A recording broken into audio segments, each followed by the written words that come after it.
வணக்கம். கவிதையின் தலைப்பு சுவாசியுங்கள் புத்தகங்களை. புத்தகங்கள் புத்திச் சுரங்கங்கள். எவ்வளவும் வெட்டி எடுத்துக் கொள்ளலாம்.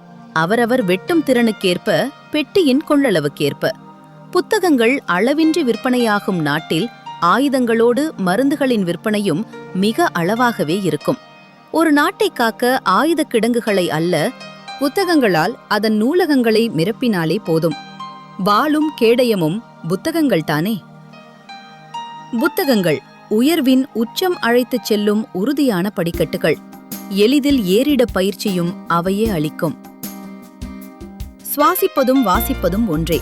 இரண்டிலும் நல்லவை உள் சென்று அல்லவை வெளியேறுவதால். சிலர் வாசிப்பை நிறுத்தினாலே சுவாசிப்பும் நின்றுவிடும். வாசிப்பை சுவாசிக்கும் அவரது உயிர் புத்தகங்களில் வாழும்.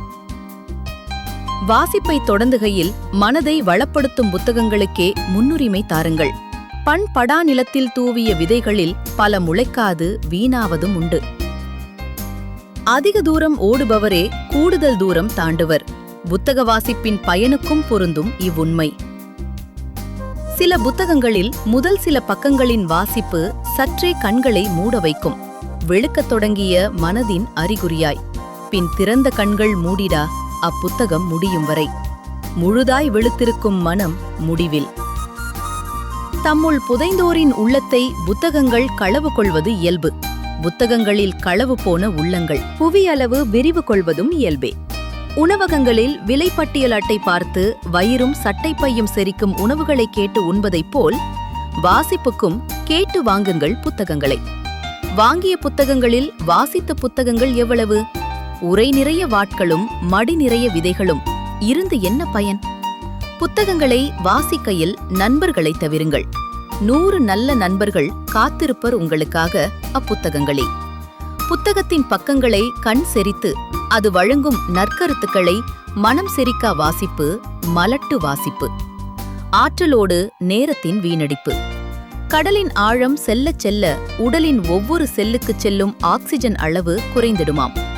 புத்தகத்தின் அடியாழம் செல்லச் செல்ல உள்ளத்தின் ஒவ்வொரு செல்லுக்கும் ஓர் அளவின்றி பாய்ந்திடுமே அது. அச்சிடல், அச்சிட்டகை, அட்டை இடல், இதன் செலவே புத்தகத்தின் விலை. விலை மதிப்பில்லா சிந்தனைகள் எப்போதும் இலவசமாய் அவற்றில். போடுங்கள் உங்களை சுற்றி புத்தக வேலி.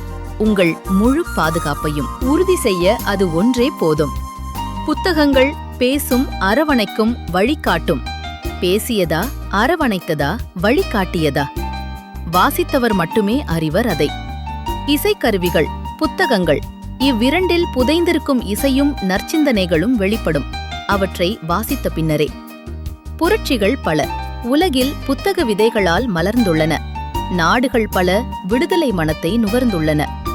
சிறை தண்டனையோடு வாரமோ மாதமோ ஒரு புத்தகம் வாசிக்க வேண்டும். ஈபி கோவில் இதையொரு தண்டனையாக்கி கைதிகளை சிறையிடுங்கள், விடுதலை தரும் அப்புத்தகங்களிலும். நூலக வரியோடு நூலகம் வராதோருக்கும் விதியுங்கள் வரி கணிசமாக. இலவசங்கள் வழங்க வாங்கிய கடனுக்கு இன்னும் வட்டி கட்டி முடியா அரசு ஆடம்பரமான கோரிக்கை என தயங்காமல் தவிர்க்கும் ஊருக்கு ஒரு நூலகம் திறக்க வேண்டும் கோரிக்கையை. ஆலயம் இல்லா ஊரில் குடியிருக்க வேண்டாம் எனச் சொல்வோரிடம் சொல்லுங்கள், நூலகம் இல்லா ஊரில் குடியிருக்கவே வேண்டாம் என. உயர்ந்தோர் நூலகம் சென்றே உயர்ந்தோர் அனுபவித்துச் சொன்னதை.